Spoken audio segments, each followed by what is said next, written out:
شناخت کرنے کے حوالے سے یہ اتنے بے شرم ہیں کہ وہاں پہ کیا ہوا ہے ذرا واقعہ سنیے گا.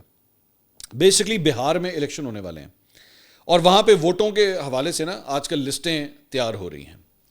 تو لسٹیں تیار کرنے کے لیے جو ہے نا وہ بیسکلی رہائشی سرٹیفکیٹ, ریزیڈنس سرٹیفکیٹ جو ہے وہ چاہیے ہوتا ہے. تو وہ آج کل بن رہی ہیں کہ یہاں کا رہائشی کون ہے اور باہر کا کون ہے. تو یہ خبر آئی ہے جی پٹنہ ضلع سے, اور وہاں پہ ایک کتے کو رہائشی سرٹیفکیٹ جاری کیا گیا ہے. ایک کتے کو اندازہ, اور یہ میں مذاق نہیں کر رہا ہوں, ویری سیریس. یہ بالکل یہ سامنے آپ کی اسکرین کے اوپر ہے, یہ کوئی فوٹو شاپ نہیں ہے.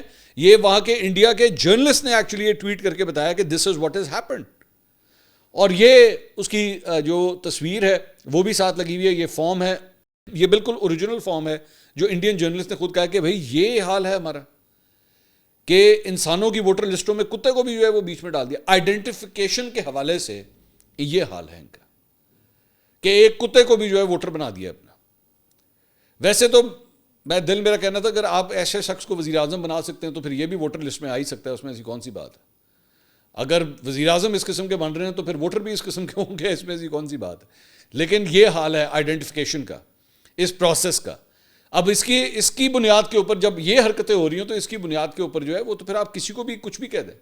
مجھے تو شک ہے شاید 2-3 دن کے اندر یہ فیصلہ کر لیں گے بھائی جان کتا بھی پاکستان تو آیا سی اینو بھی ساڑھے کھاتے پا دینا اور انہوں نہ مار دینا دے دینا, اسی دھیان رکھ لیں گے, اتنی کوئی گل نہیں ہے. لیکن یہ حال ہے, صرف میں آپ کو یہ بتانا چاہ رہا ہوں. اور میں دوبارہ آپ سے کہہ رہا ہوں یہ ان کے انڈین جرنلسٹ نے خود یہ چیزیں ٹویٹ کی ہوئی ہیں, یہ بھی میں آپ کو بتا رہا ہوں.